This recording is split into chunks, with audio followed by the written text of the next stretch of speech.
Damos início a uma série de entrevistas intitulada O Ódio que o Ódio Criou, onde vamos entrevistar as figuras mais polémicas e controversas da nossa sociedade. E o que temos a dizer é que circunstâncias extremas de pobreza e miséria deram espaço a radicalismos novos numa geração nova que está cansada de viver nestas circunstâncias. E o meu primeiro convidado neste mesmo espaço, ele é conhecido como My Bro Viegas, meu primeiro convidado, conhecido como My Bro Viegas. Ele é angolano, como vocês devem saber, natural de Luanda, nasceu no Rangel nos anos 80, é filho mais velho de uma família de 7 irmãos, tem 2 filhos, é empreendedor na área de importação e exportação, é titular de uma empresa chamada Viepro Trading. Foi fundada em 2015 com a finalidade de promover o alto emprego e, consequentemente, ajudar na diversificação da economia e similares. Em termos académicos, ele tem um médio concluído na área de ciências sociais, frequentou também a universidade nos cursos de relações internacionais, é praticante de desporto nas modalidades de futebol e judo. É um fazedor de opinião a nível nacional, enfatizando a falta de contrato social dentro da matriz de ativismo social e dos direitos humanos. É irreverente, é vertical, às vezes por excesso, como muitos o caracterizam, não tem qualquer compromisso com o regime político ditatorial angolano e ele apresenta-se como aquele que dá a voz aos que não têm voz. My Bro Viegas, bem-vindo ao IN. Pelo convite, não é? E acaba por ser uma honra ser logo o primeiro convidado de um projeto igual. Portanto, estamos aqui para participar, para deixar também aqui aquilo que é o nosso consentimento e, no entanto, dar a entender à sociedade aquilo que são as nossas valências a nível de opinião e a nível de compromisso também com a pátria. My Bro Viegas, eu começo por perguntar-te em que circunstâncias é que abandonaste Angola? Porquê é que saíste de Angola? Em que ano é que foi e em circunstâncias é que abandonaste o país? A primeira vez que saí de Angola, eu saí de Angola em 2007. Fui para a África do Sul porque eu sonhava bem mais alto que aquilo que Angola podia oferecer. O contrato social em Angola era o problema que todos dizíamos, pese embora o câmbio de 10 não deixava as pessoas terem um discernimento muito mais factual e poderem também divisar as situações que estávamos a ver já na altura. Portanto, eu olhava para aquilo, vi que não tinha muito a nível daquilo que é capacidade de resposta social. Fui-me embora para a África do Sul com o intuito de encontrar uma sociedade diferente, um país que me pudesse oferecer vantagens sociais e vantagens comparativas. E foi essa a minha razão de sair de Angola a primeira vez. Saíste em 2007, não é? 2007. Diz-me, fui para a África do Sul em 2007 e na altura a gente precisava de vistos para entrar na África do Sul. E, portanto, eu entrei para a África do Sul na porta de trás, na altura, que não era difícil ter o visto. Sabe que os serviços de contra-inteligência em Angola estão sempre a prejurar a vontade de quem tem saído do país, já faz uns anos, não é de hoje. Agora, claro que intensificou também com a vontade ou com a situação que estamos a viver, e hoje é muito mais frequente as pessoas saírem de Angola, mas naquela altura nem visto as pessoas tinham capacidade de ter na altura. Eu saí de Angola ilegal para a África do Sul. Eu entrei na África do Sul, não é por via do Botsuana, na calada da noite, e arriscando a vida naquele período, mas a vontade de poder ser um jovem que cresce na vida e consegue também ajudar aqueles que são os seus componentes familiares era tão grande que eu arrisquei, não quis saber do risco e fui. Foste para a África do Sul. Como é que vivias em Luanda na altura? Vivias com os teus pais? Em que bairro é que vivias em Luanda? Olha, naquela altura eu sempre vivi com os pais, mas depois, por causa da minha personalidade, eu hoje digo isso para tentar ser responsável, porque eu também já sou pai. E, no entanto, eu cresci meio vitimista. Andei a cometer alguns erros não é? Durante a minha fase de crescimento, que de certa forma me distanciaram do meu pai de criação, que eu tenho um pai biológico. Portanto, sempre vivi com os pais, sempre fui aquele jovem determinado, aquele jovem que sonhava, irmão mais velho de 7 irmãos, ali no Rangel, não é? E era assim, sempre estive muito perto da minha família até os 19 anos. Depois dos 19 anos, me desloquei da família, não é? Em função também de algumas situações que acabei aqui de explicar. A família era da classe. A família era uma família da classe trabalhadora. Que emprego tinha o teu pai e a tua mãe na altura?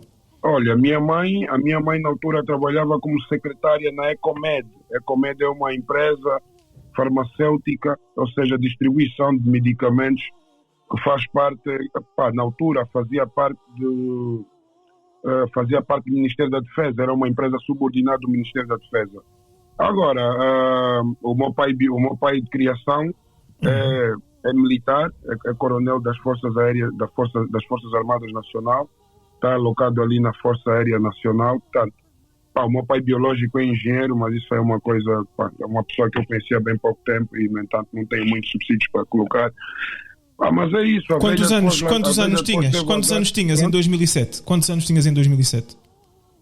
Em 2007 eu devia ter aí 21 anos, para aí. 21 anos. Não estou aqui a fazer cálculos, para aí 21, 22. Em que circunstâncias? Foi a primeira vez que eu saí de Angola. Em que circunstâncias, Viegas, te fizeram abandonar o país? Mencionaste que a mãe trabalhava, o pai também tinha uma boa posição. O que é que te fez abandonar o país? Foram circunstâncias económicas? Olha, eu não diria boa posição. É o seguinte, na altura que eu saí do país, a minha mãe já não trabalhava. Esse é o primeiro elemento. E depois, eu também sou um jovem que sempre teve ideias muito próprias. Eu sou aquele jovem que pensa fora da matriz. Eu não sou o jovem que acredita que temos que perder 50 mil anos de escola para agradar os vizinhos e para mostrar diplomas que a gente depois não consegue nem sequer enfatizar numa visão factual. Então, eu sempre tive ideias muito próprias e baseado nessas ideias próprias, baseado na minha visão de empreendedorismo e baseado em alguma falta de aceitação familiar. Portanto, eu decidi sair. Depois também andava desiludido com o desporto. Eu achava que o país podia dar mais oportunidades para o desporto. Praticavas desporto na altura? Eras praticante de desporto na altura? Praticava. Na altura até praticava o judo. Foi já a última modalidade que pratiquei. Assim, era judoca em Angola? Exatamente. Federado. Sou judoca do mestre Yuri Paim, do Judo Clube do Rangel. Participei em campeonatos nacionais e provinciais na categoria de juvenis B, pese embora nunca ter conseguido lograr a posição do campeão, mas sempre fui um jovem muito ativo na modalidade e muito interessado em aprender a mesma. Na altura, quando saíste de Angola, já estavas revoltado? Manifestavas alguma rebeldia com o sistema que vigorava na altura, em 2007? Irmão, eu nasci no gueto, mano. Eu nasci numa das ruas mais perigosas de Luanda. Eu nasci num bairro que quando chovesse e não dava de água, as pessoas tinham que dormir por cima das mesas. Eu estou a vir de uma realidade onde um sapato servia para 4 ou 5 pessoas. Está a ver? Então, eu não diria revoltado, mas eu não diria que saí de Angola revoltado, mas eu na altura era miúdo, mas já me sentia decepcionado com aquilo que a gente vivia. Eu já me sentia decepcionado com a condição do meu bairro. Ter saído do Rangel para estudar até o aeroporto, muitas vezes sem dinheiro de táxi, porque o pai é militar que não para em casa porque foi em missão e a mãe é housewife, ela não está a trabalhar e para ir além. Eu estou a vir dessa realidade, portanto, essa realidade, quando eu comecei a perceber que essa realidade não é só responsabilidade dos meus progenitores, essa realidade é fruto daquilo que é uma falta de visão social de quem governa e uma falta de cumprimento desse contrato social, é fruto de uma corrupção que alguns mais velhos, porque estão no câmbio de ideias, acham que está tudo bem, está normal, os jovens é que têm pouco juízo. Então, eu comecei-me a libertar e comecei a fazer a minha própria opinião, comecei a dar os meus próprios passos enquanto indivíduo. A decisão de abandonares Angola teve o aval dos teus pais? Os teus pais concordaram com essa decisão? Eu não diria que sim, eu não diria que sim, porque, pá, mano, eu sempre fui um jovem, digamos, na positividade, sempre fui rebelde. E eu não estou aqui a utilizar o termo rebelde para, pá, sei lá, para se calhar agravar a situação, mas não, eu sempre fui uma pessoa de ideias muito próprias. E aí eu era visto como a ovelha negra da família. Eu, na altura que saí de Angola, o meu pai acreditava que eu devia ir para uma universidade, se calhar estar ali a estudar e agradar os amigos dele com um filho que tem diploma. E eu, nessa altura, já pensava bem diferente, porque eu acredito na proatividade como um dos primeiros elementos de progresso pessoal. Tanto, eu olhava ali para os exemplos dos Kobe Bryant e outros, que com o desporto e com a determinação conseguiram atingir grandes patamares daquilo que é a avaliação social e pessoal. E aí eu tinha ideias muito próprias, ideias que não eram aceitas diante do seio familiar, nomeadamente com essas do meu pai ideias, e da minha mãe. Com essas ideias que tinhas, na altura, eras membro de algum partido político, de alguma associação, de alguma organização juvenil? Tinhas algum vínculo? O único partido político do qual já tive uma intenção, uma bem recente, antes dessa que foi mais antiga, é o Partido UNITA. Eu tive lá um cota na banda, que é o José Neto. Ele era um dos delegados lá da UNITA no Rangel, portanto ele ficava ali perto da Cidadela, ali antes do Zé Pirão, havia lá uma delegação e ele era um dos delegados lá. Ele convidou-me, que eu até ultimamente estive a discutir com alguém, eu disse, essa pessoa estava... essa pessoa estava, esses teus posicionamentos são estranhos e tal. Eu disse a essa pessoa que, olha, enquanto jovem, eu sou dos jovens que, quando a UNITA ainda não tinha a popularidade, a credibilidade, não tinha a aceitação social que tem hoje, eu já fui visto como quaixa no seio familiar porque acreditava numa opinião diferente. E, portanto, esse mais velho, José Neto, levou-me até lá e, na altura, até havia feito o meu cartão de militante da UNITA, na altura. Portanto, nessa altura, a gente já tinha uma visão que o MPLA não servia. Daí também eu ser visto como um drogado, um maluco, para os familiares, porque era tudo o contrário daquilo que eles perspectivavam, tá vendo? Então, o único partido que eu tive algum interesse, tive alguma afinidade, se as coisas fossem mais claras para mim, e eu podia participar já desde aquela altura, era a UNITA. Agora, com o MPLA eu sempre tive um pé atrás, porque eu vivia no Nova Vida, eu via os exageros, eu via do jeito que esse pessoal do MPLA, no entanto, humilhava os angolanos com as suas benesses versus pobreza e miséria que a gente vivia. Então, por isso é que depois, a partir de 2016, quando decidi pegar na minha opinião e transformar a minha opinião como uma plataforma a nível de redes sociais, que é uma plataforma que nem é monetizada, eu falo dentro daquilo que é visão patriótica. Comecei a dar cara, comecei a trazer os meus posicionamentos, não é? Surge um novo presidente na UNITA, Adalberto Costa Júnior, com ideias muito férteis. No entanto, eu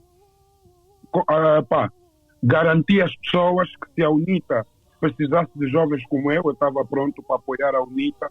E se fosse o caso de ter que trabalhar para o partido, desde que fosse remunerado, até podia trabalhar para o partido, com vista a atingirmos a alternância que é desejada e com vista também a fazermos a UNITA para ser um partido de todos os angolanos, onde as assimetrias regionais não acabam por ser um fator, um elemento fulcral na interação.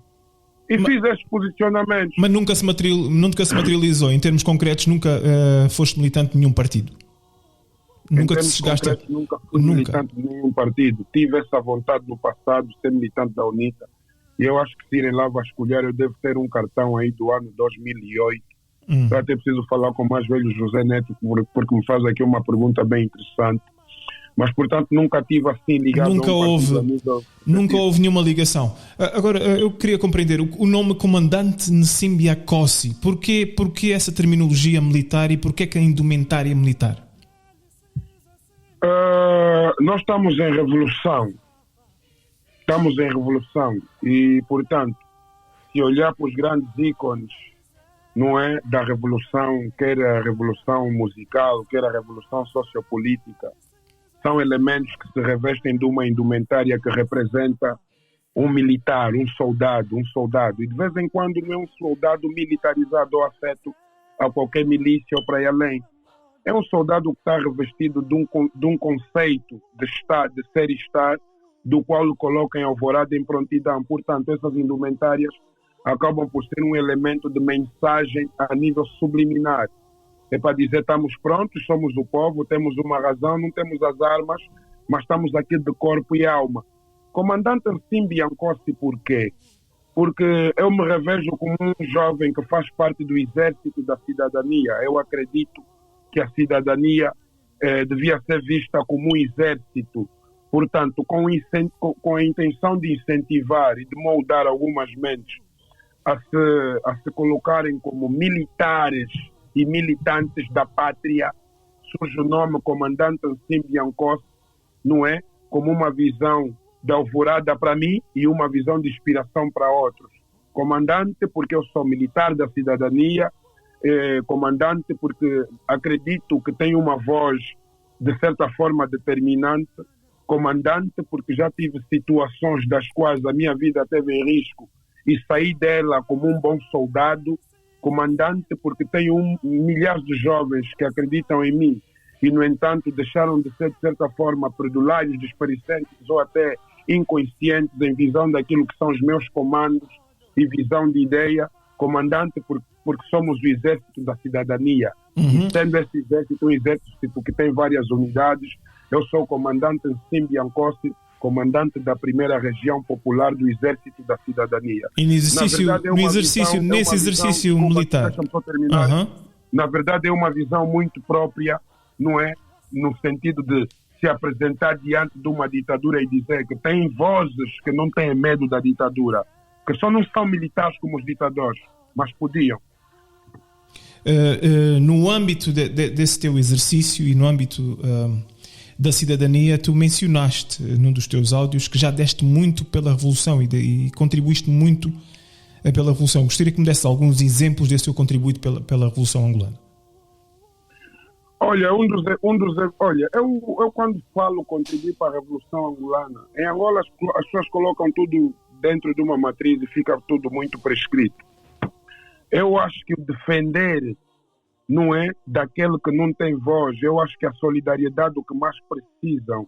Eu acho que o incentivo àqueles que estão desanimados, àqueles que deixaram de acreditar numa pátria, que deixaram de acreditar não é, no seu progresso enquanto cidadãos da mesma.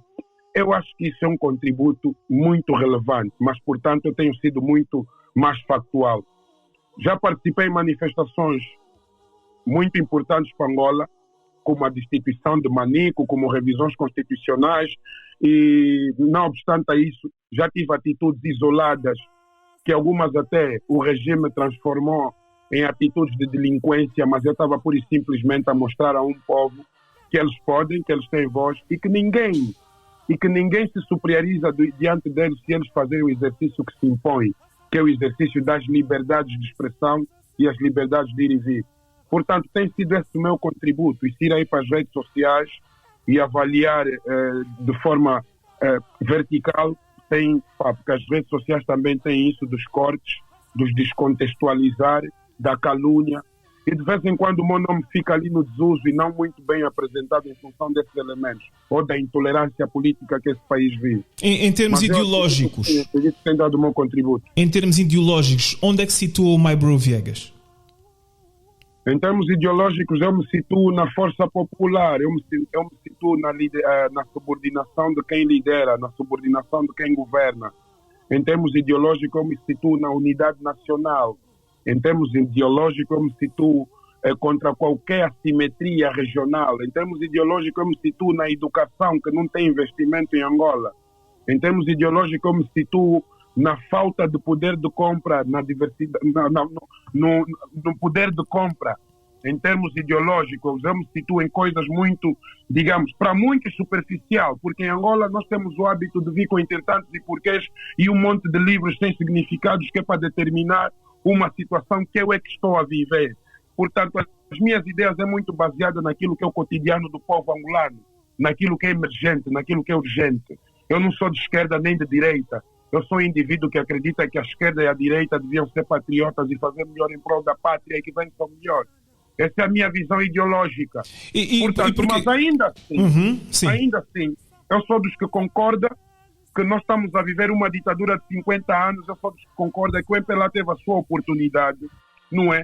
Dali a minha postura, digamos, violenta em alguns pontos, a minha postura de rebeldia, a minha postura de verticalidade contra o MPLA, porque eu acho que o MPLA é um grupo de indivíduos que não está revestido de patriotismo nenhum. E, no entanto, dentro dessa minha visão, eu identifiquei isso na UNITA, principalmente, não é, com a chegada da Adalberto Costa Júnior, mas algumas incongruências, de certa forma, colocaram a UNITA em dúvidas, na minha perspectiva. E, essa é a minha visão ideológica, é prática. A minha visão ideológica não é esquerda nem direita, é competência. E tu falas da evolução e falas caracterizas também a tua ação como violenta. E eu queria te perguntar, será que é possível derrubar essa ditadura, como tu mencionaste, por meios pacíficos? Que não sejam os da violência? Não é possível derrubar a ditadura em Angola por meios pacíficos. E deixa-me só salvar aqui quando fala da violência. Eu, no entanto, quando apareço em determinados fóruns de opinião e fóruns de comunicação, eu falo muito da violência porque é assim que eu sou encarado, é assim que eu sou pintado. E, portanto, no sarcasmo, eu coloco isso em evidência. E na minha vida prática, eu sou dos indivíduos mais conscientes, dos indivíduos mais cognitivos que podem existir para aí.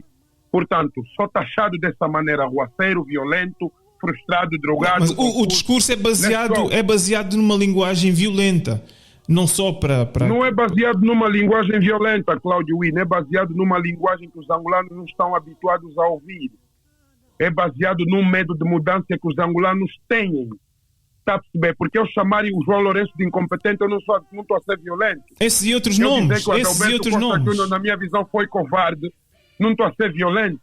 Esses e outros nomes, e não só para o partido que governa, não só para a oposição, mas também para os próprios ativistas. Há uma certa hostilidade entre o Maibro Viegas e determinados ativistas. Eu falo do Gangster, eu falo do Hitler, eu falo do Dito Dali. Por que esta hostilidade? Resulta de quê? Deixa-me dizer uma coisa. Há uma certa hostilidade com o Gangster. Eu não conheço o Dito Dali, nunca ouvi, não sei o que é que o irmão está a falar. E se ouvi num fórum do qual eu nem sequer tive a oportunidade formal de apresentar-se ou para ir além. Portanto, não é uma pessoa que eu não conheço.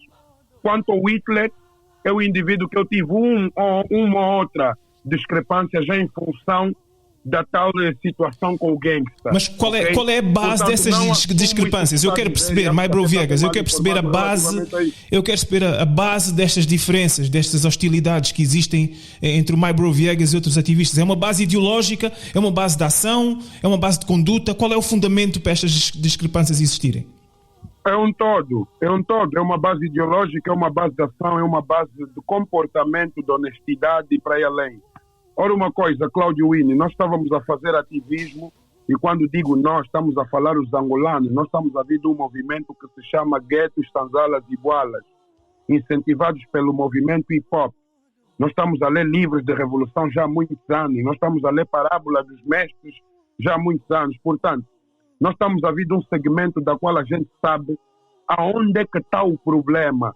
E o problema está na consciência patriótica, está na consciência revolucionária. Portanto, quando eu me deparo com ativistas que fazem o discurso do político, porque o político chamou no canto e deu envelope, eu não coaduno com esse tipo de situações, não entro nessas marés e nem sequer quero nadar nessa piscina, ok? Em Angola a gente vive a linguagem do eco. Este é meu brada. Quem falar contra o meu brada falou contra mim.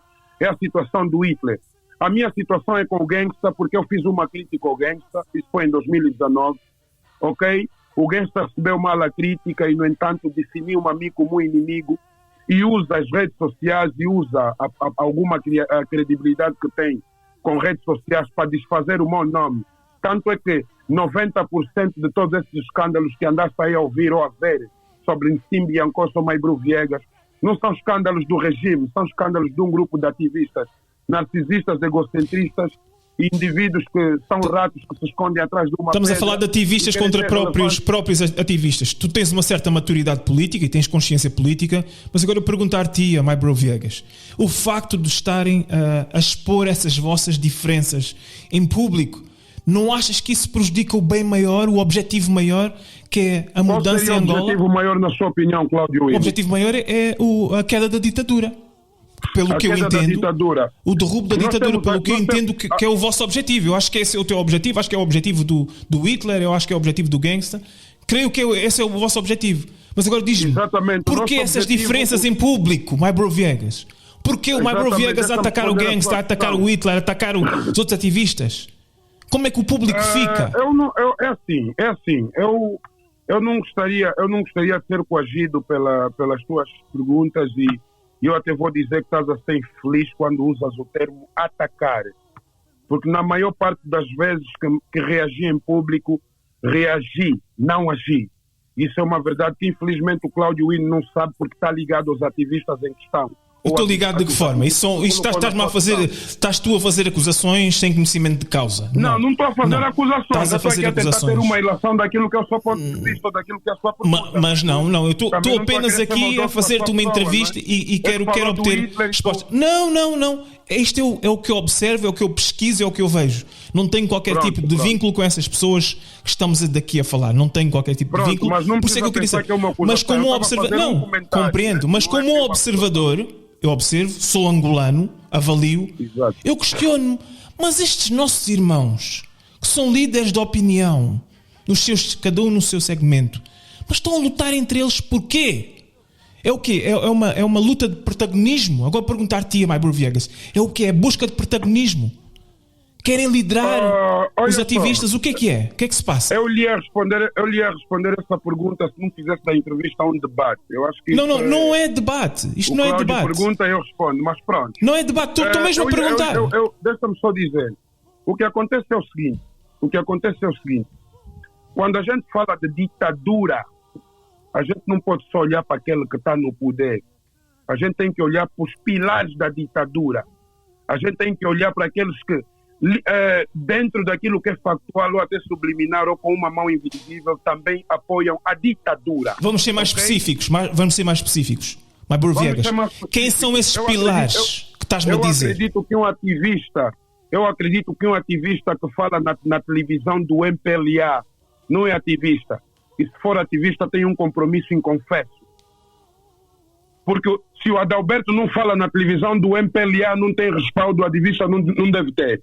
É a minha visão. Se calhar é uma visão muito... Agora pergunto eu. Ligaste para esses teus brothers, esses teus amigos ativistas e disseste no off, no privado, e disseste: meu brother, exageraste, não devias ter ido aí, não devias ter dito isso na TPA, não devias ter ido à TPA porque a percepção que o público tem é que és um vendido. Fizeste isso no privado? Mas por que as pessoas acham que toda pessoa em Angola que tem uma opinião ou que é identificado como ativista tem a obrigação de ser brada do próximo ativista? Não, eu estou aqui, eu penso que são teus, porque vocês defendem um bem comum, não é? Tu defendes o... Não, a gente defende um bem comum, mano, mas a gente não tem... Eu, por exemplo, não conheço o Hitler, só para ter uma... És amigo do gangsta? São amigos? Nunca fui amigo do gangsta. Conheço o gangsta porque uma vez a gente esteve lá na Latino Records, ele estava lá a trabalhar para o Latino e foi lá o dia que conheci o gangsta pessoalmente, mas no entanto não tem nenhuma relação com o gangsta. Mas como angolano... Eu estava a tentar responder a pergunta. Sim, é mesmo isso. Porquê publicamente este tipo de conflito? E pessoas que lideram a opinião dos angolanos e lideram a juventude. Porquê? Meu irmão, se eu sou atacado publicamente, se eu sou visto como drogado publicamente, se um grupo de ativistas faz um Photoshop a usar a popularidade que tem a infestar os grupos do WhatsApp contra mim, se um grupo de ativistas cria um grupo de trabalho para retalhar aqueles que não fazem parte do seu grupinho dos abuletados por este ou aquele político, faz isso em público, o que é que o irmão estava à espera? Não, portanto, eu estou aqui a ser visto como um indivíduo que proporciona e que tem esse tipo de atitudes. Irmão, deixa eu te dizer uma coisa, eu sou um indivíduo que age singularmente. Eu não tenho plataformas, não tenho grupos de ação, não tenho grupos de trabalho como faz o Nelito Equipe e os Gensas e outros, e se reúnem para fazer isso ou aquilo. Eu penso Angola da minha maneira, assim como o exercício que o Cláudio está a fazer agora. Tem o seu programa, tem as suas questões, convidou um ativista e está a fazer o seu trabalho por Angola. Esta é a minha visão. Portanto, o que acontece que você, Cláudio Wina, não sabe é que nós ativistas somos segregados. Há segregação entre nós. Ok? Há um grupo de ativistas que acha que o ativismo é seu, que joga no protagonismo, como acabaste de dizer. Eu não quero ser protagonista de nada, eu só quero ter uma opinião. E eu tenho emitido as minhas opiniões. E as minhas opiniões me custam a vida porque vai contra aquilo que são os projetos de bajulação política de um grupo de ativistas que mentem. Não se mente para derrubar uma ditadura. Não se mente para derrubar uma ditadura. Você derruba uma ditadura com verticalidade e honestidade, porque temos que lavar a roupa. Temos que quebrar aquilo que está errado para dar voz àqueles que têm uma visão nova. Porque não é com o comportamento da ditadura que vamos quebrar a ditadura, vamos ser os novos ditadores.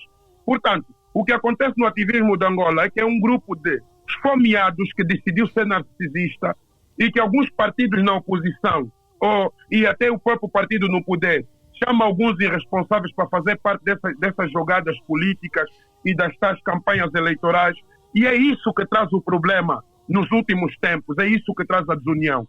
Porque a nossa visão não é política a nível partidário, é sociopolítica a nível daquilo que são melhorias para todos. Mas, Maiboro Viegas, consideras que esse tipo de antagonismo existente é um obstáculo para os objetivos que vocês se propõem? É um obstáculo e é um trabalho do regime, porque o regime falsificou alguns ativistas para colocar na oposição.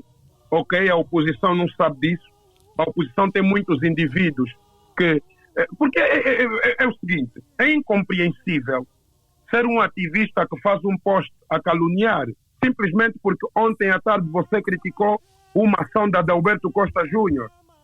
É incompreensível, porque eu não assumo ser a UNITA que vai colocar uma cruz na cabeça de alguém, não é?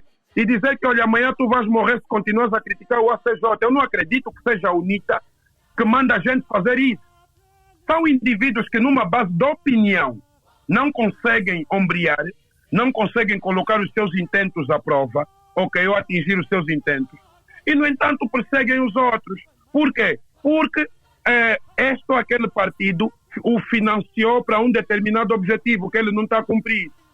E, no entanto, a forma que eles têm de calar esta ou aquela voz é maltratando como é que é dizer? É maltratando a imagem dessas pessoas, a dignidade dessas pessoas. E agora identificaste as intenções, e agora o que fazer para poder de alguma forma resolver esse obstáculo para aquilo que tu consideras que é o progresso de Angola?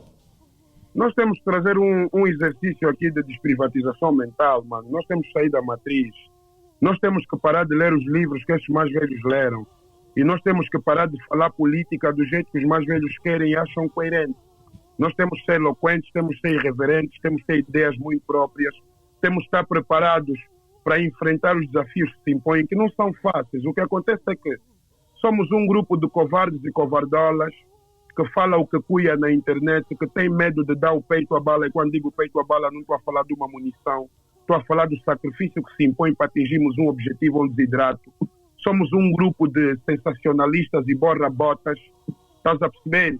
E, no entanto, o ativismo em Angola hoje virou essa novela de insultos nas redes sociais e de lamber bunda de políticos que, na prática, também não conseguem aqui colocar as garantias que trouxeram em evidência. Portanto, o que eu penso é que nós, a juventude angolana, temos que pensar país de forma singular e temos que ajudar os mais velhos a pensar nesse país de forma factual e de forma fulcral. E temos que perceber que o governo de Angola é subordinado a um povo e a gente tem que começar a interagir ou agir como um povo autônomo, soberano e um povo que tem uma juventude consciente